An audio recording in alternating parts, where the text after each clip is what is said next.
ay rated SPG. Striktong patnubay at gabay ng magulang ang kailangan. Maaaring may masiselang tema, lengguwahe, karahasan, sexual, horror o droga na hindi angkop sa mga... Good morning mga kachikas and welcome sa aking munting channel. Ngayon nga ay araw ng selebrasyon ng birthday nga ng kaibigan nitong ang sinaygwapa na si Carmen, at ito pala ang siyang tunay na ina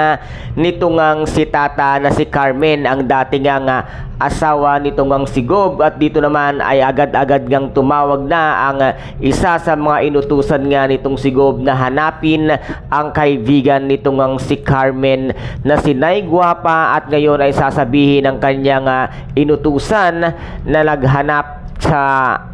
kay Naygwapa ay meron na nga itong lead sa kanyang pinapahanap, at ngayon ay alam na kung saan matutuntun itong ang si Naygwapa, kung kaya't ngayon naman ay nagsiselebrate si Naygwapa kasama nga ni tata at ng kanyang anak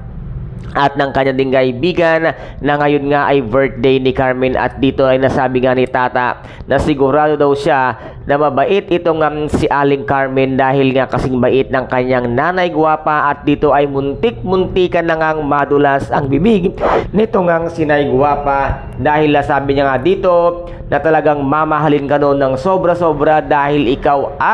ito ang sinasabi ni Naygwapa, at iniba ito ng kanyang kaibigan na ngayon nga ay halos nagtaka na itong si tata sa kanyang narinig, ngunit iniba na lamang nitong ang si Naygwapa ang kanyang nasabi. Ngunit walang kaalam-alam itong ang si Naygwapa na pinasiay na pala sila nitong ang si Gob, dahil ngayon nga ay alam na nitong si Gob ang katotohanang nasa pangangalaga nga niya ang anak nitong ang si Carmen na iniwan sa kanya na walang iba kung hindi si tata, kung kaya't dito nga ay pupuntahan ni Gob itong ang si Naygwapa upang alamin ang katotohanan kung si tata na nga ba ang nawawala niyang anak, dahil sabi nga ni Naygwapa na anak nga siya nitong ang si Carmen, kung kaya't dito ay muli nang mababago ang buhay nga nitong si tata dahil makikilala na siya na isang palma, at ito ang tama para nga kay tata dahil siya ang isang tunay na anak nitong ang si Gob Falma. Kaya guys, ito po ang ating pakaabangan sa mga susunod na episode dito nga sa May Ilongga Girl. Kung nagustuhan po ninyo ang aking videos for today, paki-subscribe na lamang po ng aking channel,